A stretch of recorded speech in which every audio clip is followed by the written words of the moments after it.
안녕하십니까. 언제나 소비자 편에서 방송하는 콘스탄트 김입니다. 이번 시간에는요, 돈 버는 은퇴가 되겠습니다.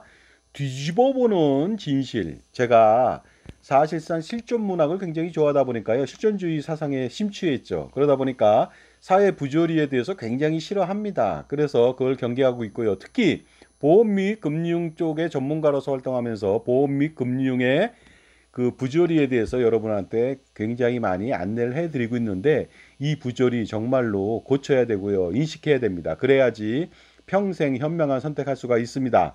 자, 그렇다면요. 오늘의 주제는 돈 버는 은퇴가 되겠습니다. 뒤집어 보는 진실이 되겠습니다. 노후에 절대 하지 말아야 되는 23가지에 대해서 오늘 말씀 나누겠습니다. 첫 번째가 되겠습니다. 노후가 돼서 노후 생활이 부족하다고 해서 주택연금 가입하면 절대로 안 되겠습니다. 편하다고 해서 가입한다면요. 신선 노름에 도끼자루 썩는 줄 모르게 되겠습니다. 왜냐하면 월복리 고금리 월복리 이자 폭탄 월복리는 굉장히 무서운 거거든요. 이자 폭탄 때문에요. 그리고 기본적으로 90세까지만 살더라도 65세 때부터 자기 그 예를 들어서 그 연금 누계액이 10억이다 그러면요 그 10억 이상의 이자를 내야 됩니다. 근데 100세를 산다 만약에 10억을 받았다 그러면요 20억 이상의 이자를 내야 되는 것이죠. 엄청나지 않을 수가 없습니다. 지금 기준도 그런데 향후에 금리가 올라간다. 지금은 뭐 4%대 중반이지만 얼마 전에 6% 넘었거든요. 그 6% 내외였거든요. 그러다 보니까 그렇게 된다면은 이건 황당한 일이 벌어지는 것이죠. 그래서 금리가 인상되거나 장수한다면 행복이 아니라 불행 시작, 재앙이 된다는 것이 되겠습니다. 최악의 이자 폭탄을 피할 수가 없다. 그러니까 주택연금 덜컥하고 덥석하고 가입하면 절대로 안 됩니다. 미끼를 문 물고기의 신세 아시죠? 어떤 겁니까? 먹히거나 매운탕으로 들어가겠죠. 절대로 그러면 안 되겠습니다. 노후 생활비가 부족하다고 해서 덥석 주택연금을 가입하면 안 됩니다. 자기 집에 편하게 살면서 이자는 죽을 때까지 내지 않으니까 편하다고요? 절대 그렇지 않습니다. 세상에는 공짜가 없는 것이 되겠습니다. 두 번째 하지 말아야 될 거 즉시연금 가입합니다. 왜냐면요 즉시연금을 두 가지로 가입하죠. 그 종신형으로 가입하는 경우도 있고요. 비과세라고 해서 그 다음에 그 상속형이라고 해서 이자만 받는 경우가 있는데 둘 다 연금액이 상당히 저조하다는 것이죠. 너무너무 저조하다. 그 다음에 미래 가치 예를 들어서 30년 뒤에 받는 연금액의 현재 가치는 물가 상승률로 할인한다면 똥값에 불과하다. 그러니까 절대로 즉시연금은 일단 지급액도 적어요. 적은 상태에서 그렇다면 누계액도 적겠죠. 그런데 현재 가치는 똥값입니다. 이거 말도 안 되는 것이죠. 그러니까 보험사는 여러분의 즉시연금 1억 원을 받고서 65세인 사람들 남자 같은 경우 지급률이 4%대 초반 내밖에 안 되거든요. 이 소리 뭡니까? 1억 원 나한테 맡겨라. 그러면 25년 300개월 동안 이자 한 푼 안 주겠다. 이것이 바로 연금 지급률의 실체가 되겠습니다. 세 번째, 비과세 통장이라고 해서 혹해서 가입하면 절대로 안 되겠죠. ISA 개인종합자산관리 계좌라고 해서 뭐 인디비듀얼 세이빙 어카운트라고 하는데 굉장히 뭐 어려운 것 같아요. 멋있어 보이지 않습니까? 이거 가입하면 안 됩니다. 왜냐하면 실효적인 효과가 전혀 없기 때문에 그렇습니다. 수익률도 뭐 대부분 다 저조하지만 비과세 효과가 너무너무 저조합니다. 다른 투자 대안을 찾으면 됩니다. 비과세라고 하는 주식형, 해외 주식형, 국내 주식형 비과세 가입할 수 있습니다. 펀드도 가입하지 마세요. 그 펀드형처럼요. ETF로 그 주식형으로 가입하면요. 펀드랑 똑같이 가입하면서 뭐 수수료도 안 떼고 세금도 떼지 않습니다. 그러니까 반드시 그렇게 하시는 게 좋겠고요. 비과세라고 하는 것은 200만 원까지 비과세 혜택 준다. 200만 원을 과세하면 얼마 될까요? 30만 6천 원 내야 됩니다. 30만 8천 원 내야 됩니다. 이자 소득세로. 그렇다면 5년 동안에 30만 8천 원 이익이 생겼다는 것인데요. 1년당 얼마입니까? 얼마 안 되잖아요. 그 다음에 하루당 얼마입니까? 169원입니다. 정말로 놀랄 정도가 되겠습니다. 169원 비과세를 받기 위해서 1억 원을 5년 동안 맡긴다고요? 이것은 정말로 속된 말로 미친 짓이 아닐 수 없습니다. 비과세 ISA 가입하면 이웃사랑만 실천하는 인간 뱁새 가족이 된다는 거 반드시 알아두실 필요가 있습니다. 그러니까 옛날에 생계형 저축이라고 해서 비과세 저축 있잖아요. 지금 비과세 종합저축이죠. 5천만 원까지. 그것도 가입하면 안 되고요.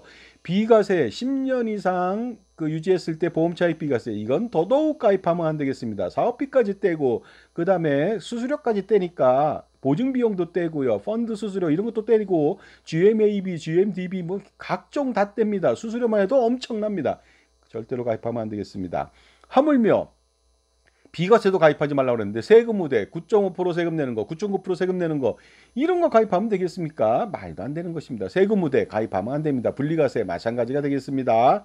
세액공제도 뒤에서 언급하겠지만 세액공제도 가입하면 안 되겠습니다. 왜냐하면 연금저축, 펀드, 연금저축 이거 가입하는 순간 아주 그냥 노후 준비는 폭망입니다. 왜냐하면 세액공제로 뭐 달콤한 미끼를 던졌지만 그거 덥석 물면 안 된다는 것이 되겠습니다. 저조한 수익률하고 나중에 세금 내고 기타 소득세로 엄청나게 뜯깁니다. 원리금에 대해서 뜯기거든요. 이자에 대해서 뜯기는 것이 아닙니다. 그러니까 평생 올감해가지고 여러분들 그런 상품에 가입하면 평생 올감해서 고삐, 미끼를 던져서 고삐를 채우고 멍해를 뒤집어 씌운다. 이런 표현이 좀 어울릴까요? 절대로 가입하면 안 되겠습니다. 그 다음에 이것은 이제 돈하고 관계없는데요. 전원주택을 하는 사람이 있습니다. 돈하고도 관계 있겠죠. 전원생활을 하는 경우 있습니다. 그래서 꿈을 꾸죠. 하지만 이거 하다가는 나중에 큰 코 다칩니다. 전원생활을 일부 할 수는 있습니다. 하지만 농부가 되겠다든가 아니면 다량으로 경작을 하겠다. 이렇게 되면은요. 정말로 노후는 지옥길이 됩니다. 그 다음에 도시에서 너무 멀리 떨어진 곳을 너무 떨어진 곳을 선호한다. 그러면 경치 좋을지 몰라도요. 가족들 뜸하게 찾아옵니다. 친구들 뜸하게 찾아오고요. 외롭게 보내고요. 아팠을 때 비용이 더 들어갑니다. 앰뷸런스 불러야 될 거 아닙니까? 서울에 오셔야 될 거 아닙니까? 지방의원 가지 않는다고요. 사람들이요. 일반적으로. 실질적으로 저도 경험했습니다. 죽을 뻔했습니다. 저희 부모님. 그러니까 절대로 전원 생활을 꿈꾸면 안 되겠습니다. 굉장히 많은 비용이 더 들어간다는 거 말씀을 드리겠습니다. 그 다음에 웬만하면요. 전원 생활 하다 보면은 어떻습니까? 거리가 되게 멀어요. 그러다 보니까 차량 가지고 운행해야 되고 차량이 없으면 교통비가 더 들어갈 것이고요. 그리고 각종 농수산물 이거 싸지도 않습니다. 그러니까 엄청나게 많은 비용을 지불한다.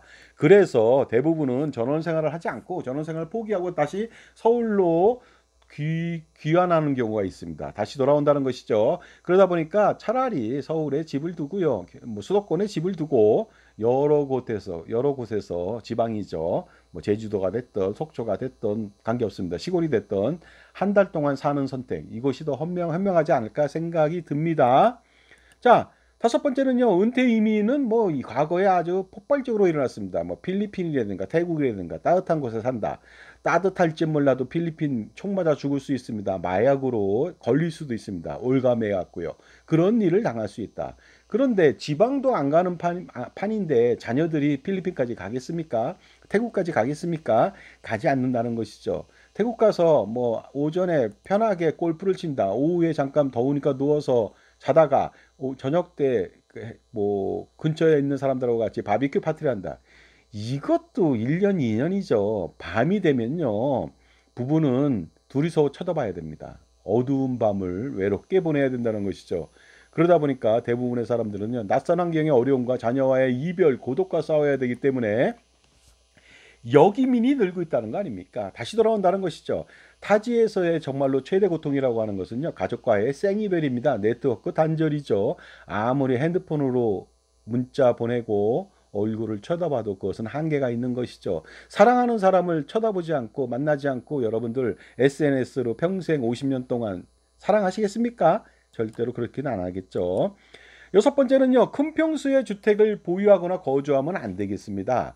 왜냐면요. 자녀들이 예전에는 자녀 가족들이 오면 자고 갈 방이 필요하다고 해서 큰 평수로 뒀어요. 그러다 보니까 기본적으로 제가 볼 때는 그 큰 평수 가격이 일부 가격이 오른 경우도 있었거든요. 하지만 요새 애들은요. 집에 오지도 않고 그다음에 와서도 자고 가지 않습니다. 그러다 보니까 잠 때문에 혹시라도 잠자는 사람 때문에 하룻밤 자는 것 때문에 365일을 여러분은 엄청난 고생을 해야 됩니다. 청소 부담만 가중됩니다. 그러니까 뭐 각종 관리비들 엄청나게 들어가는 거 아닙니까? 그러다 보니까 절대로 큰 평수 쓰지 마시고 작은 평수로 이사하고 아니면 파는 게 좀 아깝다면요. 전세 주고 작은 평수로 들어가고요. 그 차액으로 가족들하고 가족여행 가세요. 돈 다 쓰시면서. 그렇게 되면 가족들이 더 좋아할걸요. 가서 돈을 펑펑 쓰십시오. 그것이 손자녀들한테 사랑받는 길이 됩니다. 정말로 노인이 되면 노후 생활이 되면 소식이 필요하잖아요. 하지만 소주도 필요합니다. 작게 가져가는 다운사이징이 필요하죠. 일곱 번째, 노후가 되면 하지 말아야 될 것. 아파트 전망 좋은 고층에 거주하는 사람이 있습니다. 고층에 되면은 어떻습니까? 한강 뷰도 보고 아주 뷰가 좋습니다. 일반적으로. 그리고 모기도 가끔 거의 없어요. 모기가 거기까지 못 올라가거든요. 엘리베이터를 통해서 올라오는 경우 외에는 불가능합니다. 모기도 안 뜯기고 좋다 이거죠. 하지만 이것은요. 연세 드신 분은 치명적입니다. 왜냐하면 정전이 일어나는 경우도 있어요. 엘리베이터가 안 움직입니다. 그러면 고장이 나는 경우도 있습니다. 그러면요. 30층 걸어서 올라가야 됩니다. 아닌 밤중에 홍두 깨져. 연세가 무릎 관절 안 좋고 그런데 그걸 올라간다고요? 내려오는 건 더 심합니다. 올라가는 것보다 내려오는 것이 관절염에 더 상태가 안, 류마티스 관절염에 최악이죠.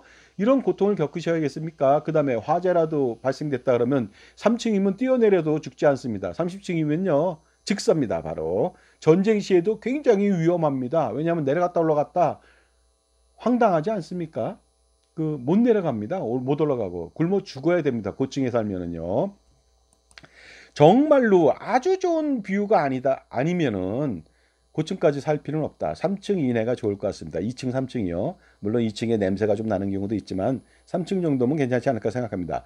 제가 아주 비싼 강남역에 그 빌딩에서 사무실을 차려서 그 20층에서 그 상담을 했었습니다. 과거에. 그런데 강남역 물난리가 나왔고 홀라당 그 침수됐습니다. 그러니까 불이 다 꺼지고 다 모든 곳이 인터넷 다 꺼졌는데요. 20층까지 올라가야 됩니다. 근데 밑에 5층까지가 상가라서 25층 수준의 높이거든요.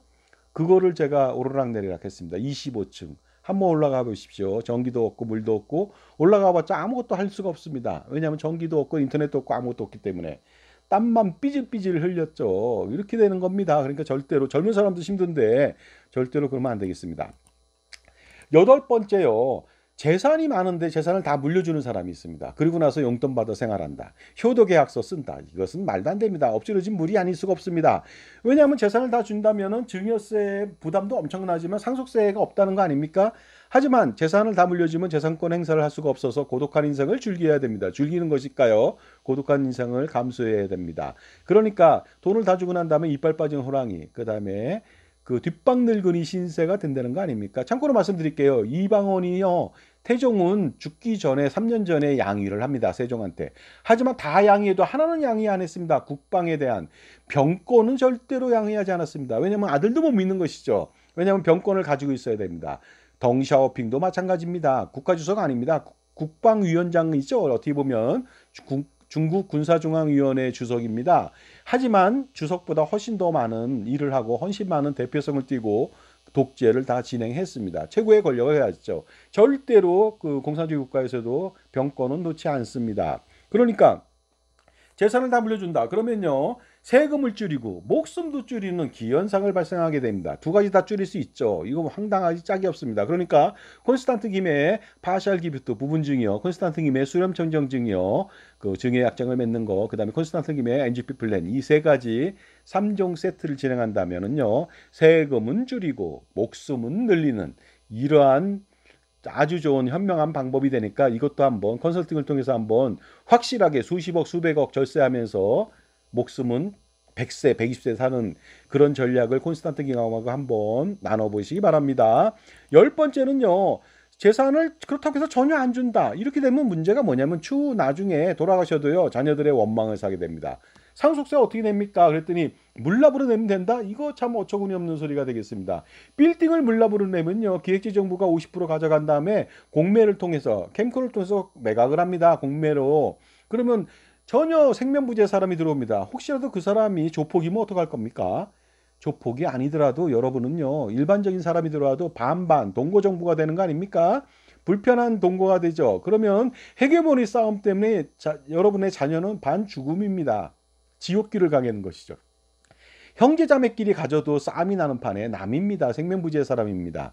그러면 헤게모니라고 하는 게 뭐냐면 임대관리, 매출관리, 아니면 그 임차관리, 그리고 대출관리, 매각관리, 사사건건십입니다. 여러분 절대 버틸 수 없습니다. 그런데 그 사람이 만약에 조폭이다, 야쿠자다, 그러면 어떻게 할 겁니까? 여러분 자녀는 생지옥을 경험하게 됩니다. 물납 그러니까 좋아하지 마시기 바랍니다.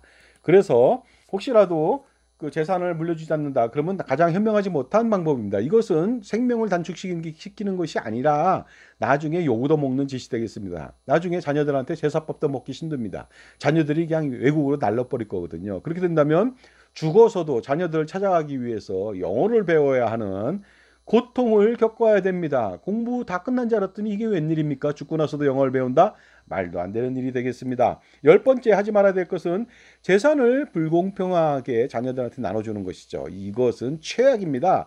그래서 뭐냐면요. 자녀들의 어떻습니까? 동족상잔의 비극을 겪게 된다는 것입니다. 혈육 간의 골육상쟁이 일어나는 것이죠. 만약에 작은아버지한테 조카가 쌍욕을 하고 달려듭니다. 이런 일을 겪어야겠습니까?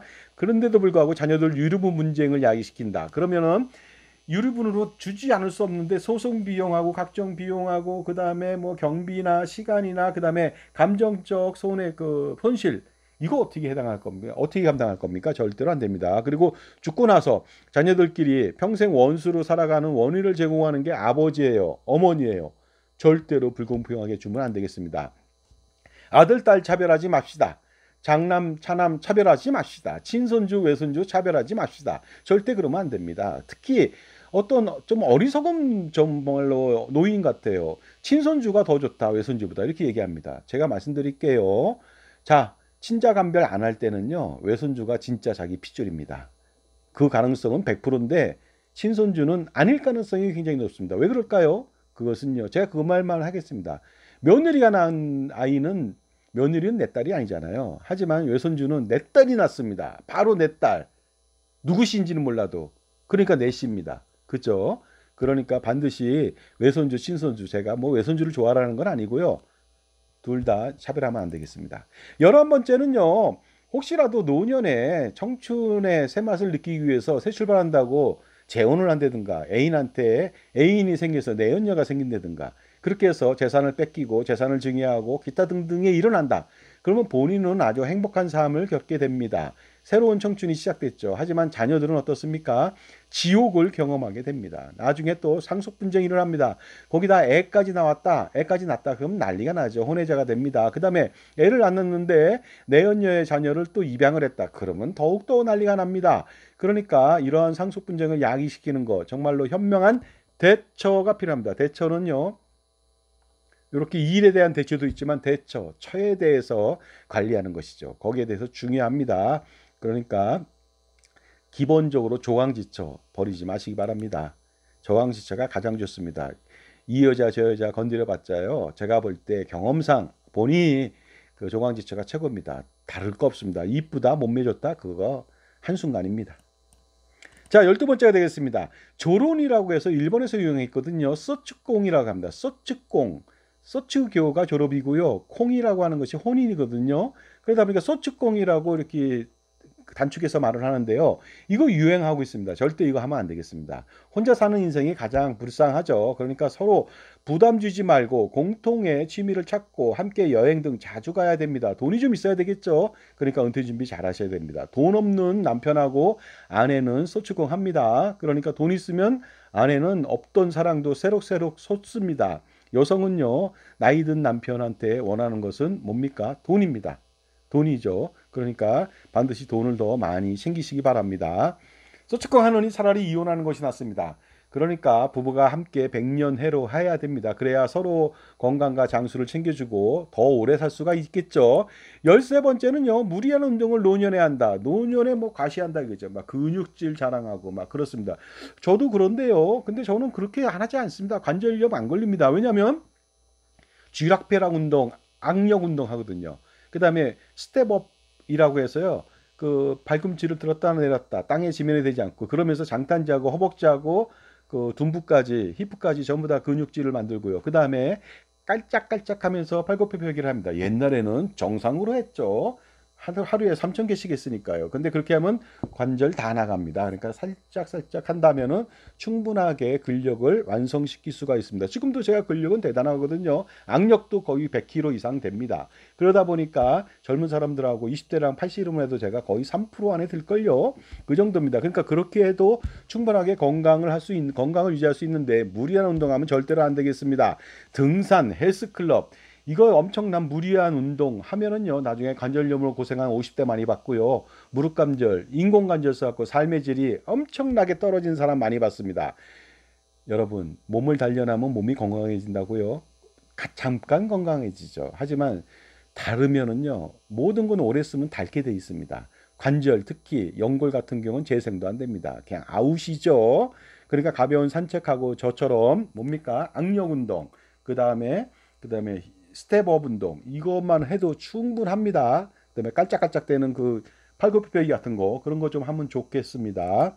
나이 들어서 운동하는 것은 금물이죠. 늙은 것도 서러운데 얼마 남지 않은 또 인생을 또 운동으로 허비할 수 없지 않습니까? 3분의 1을 잠으로 허비해야 하는데 또다시 3분의 1을 운동으로 허비한다고요? 등산, 낚시, 골프? 말도 안 되는 거 아니겠습니까? 정말로 그 보람찬 일을 해야 되는 거 아닙니까? 그리고 그런데 돈을 또 엄청 씁니다. 이거 말도 안 된다 이거죠. 운동한다고 해놓고 골프 가고요.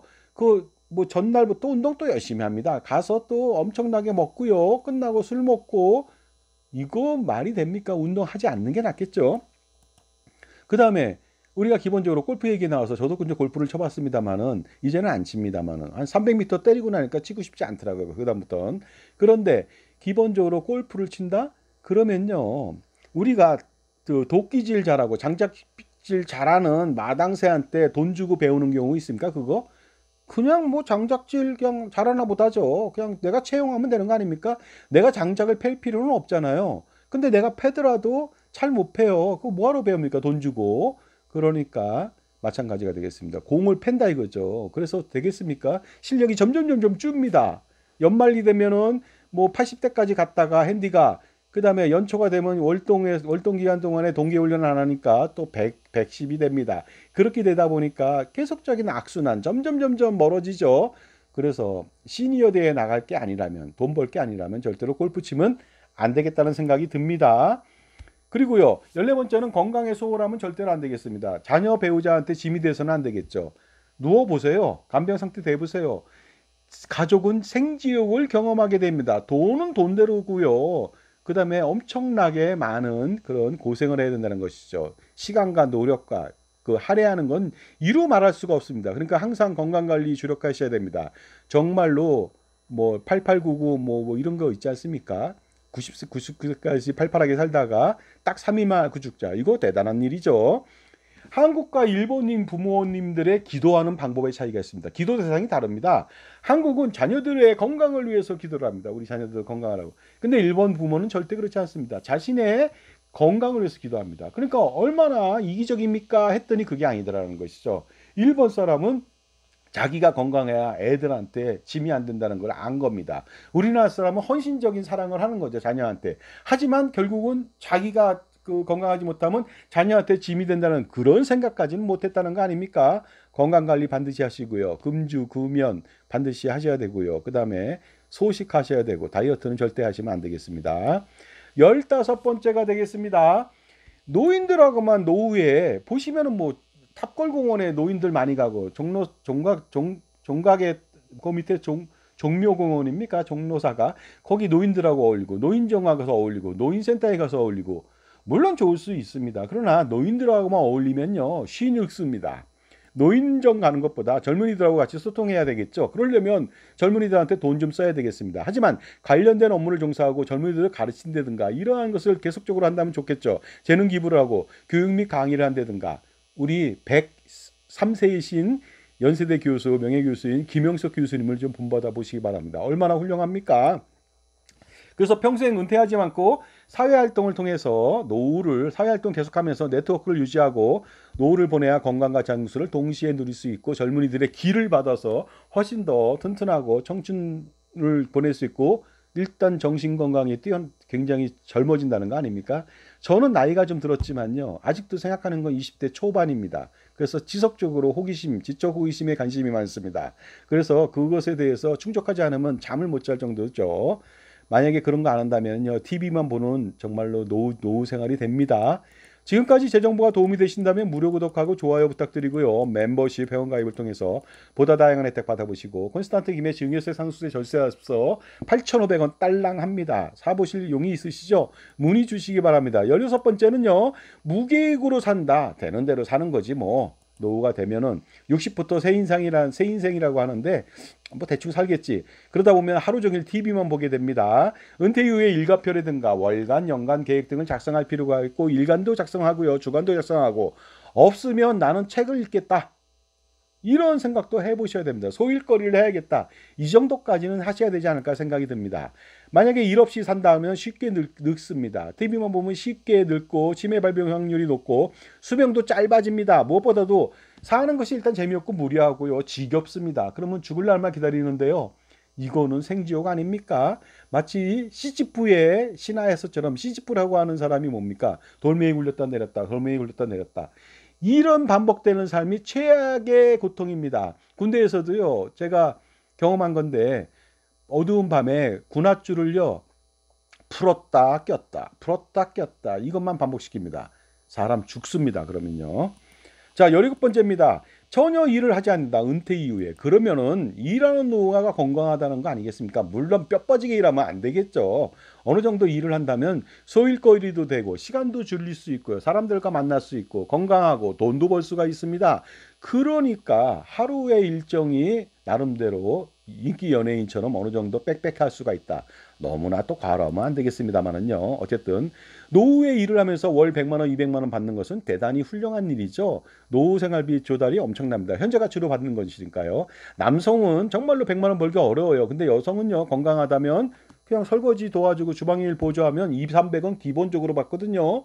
그러다 보니까 충분하게 일을 할 필요가 있습니다. 근데 하나 더 팁을 전해드려야겠습니다. 만약에 설거지를 한다. 주방 보조 일을 한다. 300만 원 받는다. 그거 근로소득으로 받으면 여러분들요. 기초연금도 받을 수가 있습니다. 근데 사업소득으로 받는다? 기초연금 못 받습니다. 왜냐하면 기초연금 그 근로소득으로 받으면 300만 원 중에서 일단 112만 원을 빼거든요. 그리고 나서 70%만 또 인정하니까 300만 원 받고도 기초연금 받는다. 황당하지 않습니까? 그런 팁을 또 안내해 드리겠습니다. 그래서 노후에 추가적으로 100만 원, 200만 원, 300만 원은 엄청난 힘을 발휘한다. 재무적으로나 비재무적으로나. 그 돈이 생긴다면 손자녀한테 용돈을 줄 수 있는 거 아닙니까? 그러면 사랑받는 할머니, 할아버지 됩니다. 할아버지, 할머니가 돈도 안 주고 그러면 냄새 난다고 애들이 오겠습니까? 아무리 모욕해도 노인 냄새 잘 안 없어지거든요.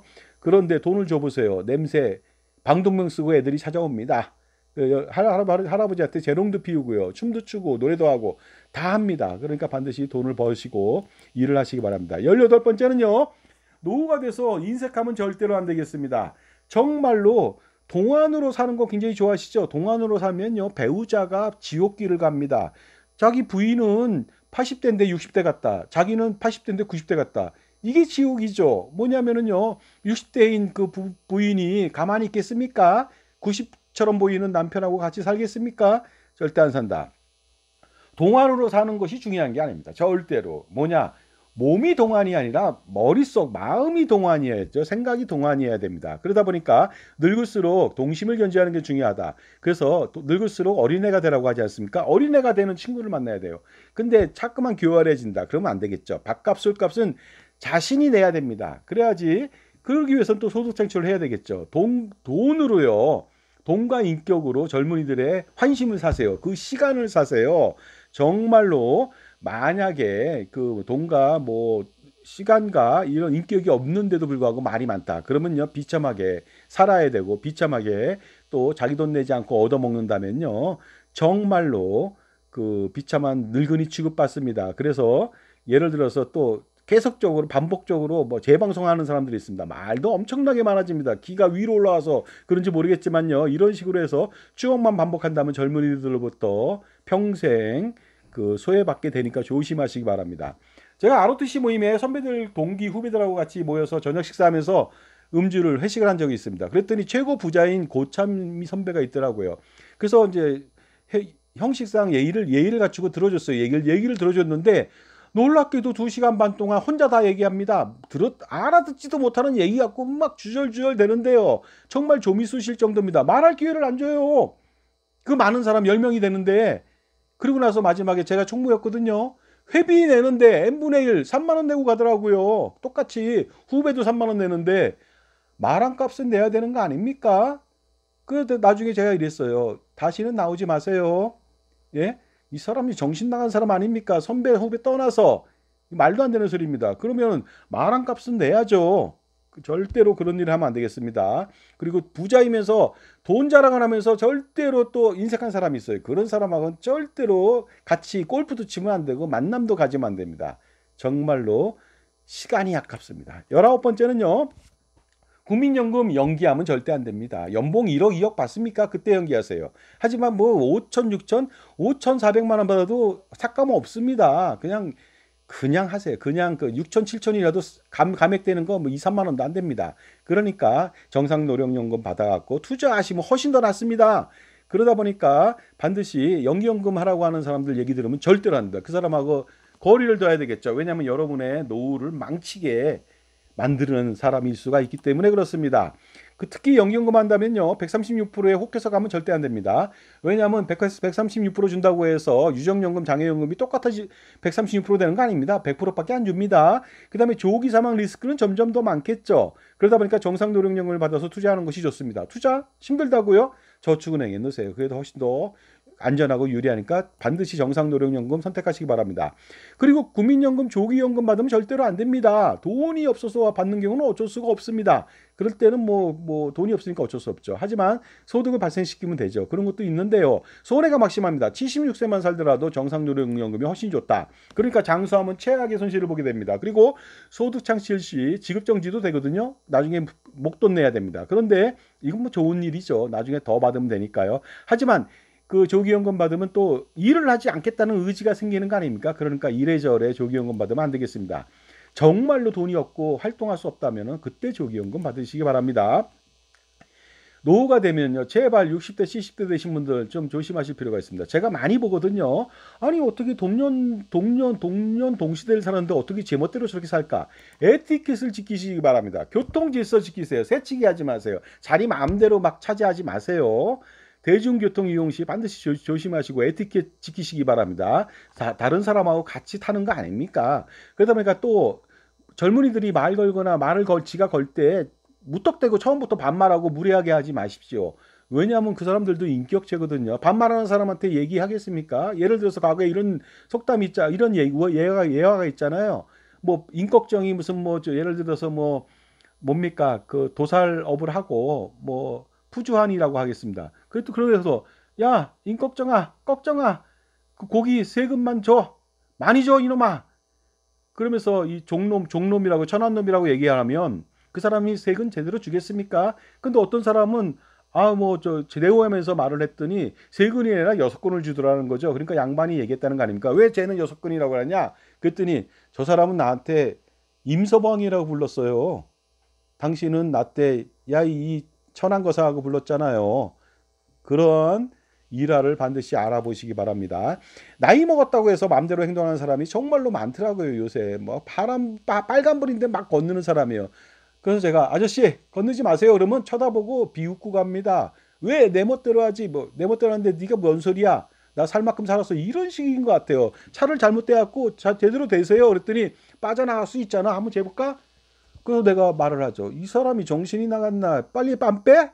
그 인상을 좀 부라리면 그때서야 쫄아갖고 하는데 이런 비겁한 짓 하지 마시라는 겁니다. 그래서 나이 먹었다고 마음대로 행동하는 사람들 진짜 많이 보는데 어르신이 아니라 한낱 늙은이로밖에 보이지 않으니까 늙은이 취급받으시려면 반드시 마음대로 에티켓을 지키지 말기 바랍니다. 22번째는 투자하지 않고 소일거리 하는 것. 투자하지 않는 것이나 아니면 소일거리 없는 것이 되겠습니다. 노후에도 지속적인 투자가 필요합니다. 왜냐하면 예전부터 투자했다면 그 사람은 투자 리스크가 없는 거예요. 투자 경험이 있죠. 하지만 갑자기 투자한다면은 문제가 있지만 그것을 그래도 어느 정도 자산 포트폴리오 구성해서 투자를 할 필요가 있습니다. 국민연금 기금 운영 현황 보면 과거에는요 정기예금이나 아니면은 채권에 가입했거든요. 수익률 최악입니다. 근데 요새는 주식의 47.5% 국내외, 대체 투자, AI 투자, 얼터네이티브 인베스트먼트 17.1% 그러니까 64.2%나 위험자산에 투자합니다. 1213조 중에서 778조나 투자하다 보니까 2024년도 무려 160조 원의 수익을 거뒀습니다. 15% 수익을 거뒀죠. 이것도 얼마 안 됩니다. 아이비리그의 대학교는요, 보통 20%, 30%, 40%, 45% 수익을 냅니다. 78%까지 위험자산에 투자하면서요, 전 세계에. 그러니까 반드시 투자할 필요가 있다. 그 다음에 기본적으로 또 혹시나 블로그나 유튜브나 SNS 활동을 하고 독서나 교육을 지속적으로 해서 그 후생을 위해서, 후세대를 위해서 교육도 하는 것도 중요하겠습니다. 그래서 자산관리 투자 포트폴리오 필요하면 저한테 그 상담 받으시면 되겠습니다. 컨설팅. 저는 공인받은 애널리스트입니다. 애널리스트죠. 증권분석사고요. 공인받은 RFM 펀드 투자 상담사가 아니고 펀드 매니저입니다. 그러니까 그 반드시 저한테 상담을 받는다면은 아주 그 뭐라고 할까 리스크 톨러런스라고 하는 투자 감내도에 따라서 적정 벤치마크 수익률을 가져갈 수도 있습니다. 또 중요한 것은 투자할 때 개인이 하면 안 되겠죠. 법인을 세우십시오. 콘스탄트 김의 NGP 플랜입니다. 증여세, 상수세, 종합소득세, 건강보험료 모든 것을 절세할 수 있고 3대, 30대, 100년, 1000년, 3000년 충분하게 세금 우산을 지킬 수가 있습니다. 23번째, 23번째는요. 노후에도 멘토를 둬야 됩니다. 내가 나이가 70인데 누구한테 얘기를 들을까? 나한테 조언할 수 있을까? 조언할 사람 많습니다. 그러니까 반드시 들으셔야 됩니다. 왜냐하면 자기 일밖에 모르잖아요. 아무리 저기 나이가 먹었다 하더라도 전체적으로 아는 종합적인 사고를 가진 사람한테 얘기를 들어야 됩니다. 제가 이런 말을 하나 전해드리겠습니다. 워런 버핏은요, 아버지가 증권업을 했어요. 근데 대공황 때문에 망했죠. 그래서 가르쳤습니다. 워런 버핏을. 워런 버핏이 그 나이가 뭐 50세 때 자기는 50년 배운 게 아니래요. 100년 배웠답니다. 왜냐하면 아버지한테 배웠기 때문에. 배우셔야 된다는 것이죠. 나이가 중요한 게 아닙니다. 그래서 나이가 어려도 도를 깨우치고 먼저 알았다면 배워야 됩니다. 나이가 많아도 아무것도 모른다면 그거는 쓸데없는 늙은이에 불과한 것이죠. 그러니까 반드시 멘토를 둬야 됩니다. 그래서 노후에도 항상 현명한 선택을 하기 위해서 현명한 멘토가 필요하고 특히 종합자산관리사가 필요하죠. 투자절세 자산관리 전반 지원해주는. 자, 80세까지요. 엄청나게 무역어업을 하면서 돈 많이 번 사람이 있었어요. 키코 사태로 홀라당 날렸습니다. 그것이 뭡니까? 잘못된 판단을 한 거죠. 왜냐하면 주거래은행을 믿었다는 거 아닙니까? 어디다 하소연합니까? 약간 요새 뭐 손해배상 좀 해줬다고 그러는데 이 회사는 벌써 망했습니다. 흑자도산 났거든요. 키코 사태 반드시 반면 교사로 삼으시기 바랍니다. 그래서 반드시 자기 편에서 조언해주고 관리해주는 역량이 있는 종합자산관리사 필요합니다. 그래야지 이해상충이 있었을 때 여러분 편을 들 수가 있습니다. 그런데 보험 및 금융기관에 소속해 있다. 만약에 이해상충이 일어난다면 여러분 편 들겠습니까? 자, 개는요 주인을 물지 않습니다. 먹이를 주기 때문에. 하지만 갱이는 묻니다. 먹이를 안 주기 때문에. 그러면 금융기관에 소속해 있는 사람은 연봉 3억 4억 누가 줍니까? 여러분이 줍니까? 아니잖아요. 그러니까 여러분 물 수 있다는 그런 개와 다를 바가 없는 거 아니겠습니까? 그러니까 조심하시고요. 자, 23가지 말고도 많이 있겠지만 제가 경험을 가지고서 말씀을 드립니다. 정말로 이 23가지 잘 판단해 보신다면 여러분은요 돈 벌고 절세하고 현명한 할아버지 할머니 되고요. 3대, 4대, 5대 꾸준하게 재산을 불리고 지킬 수 있고요. 무엇보다도 어르신으로 인격적 개체로서 대접받을 수 있고 그 다음에 고독하지 않고 젊은이들하고 평생 동고동락할 수가 있습니다. 감사합니다.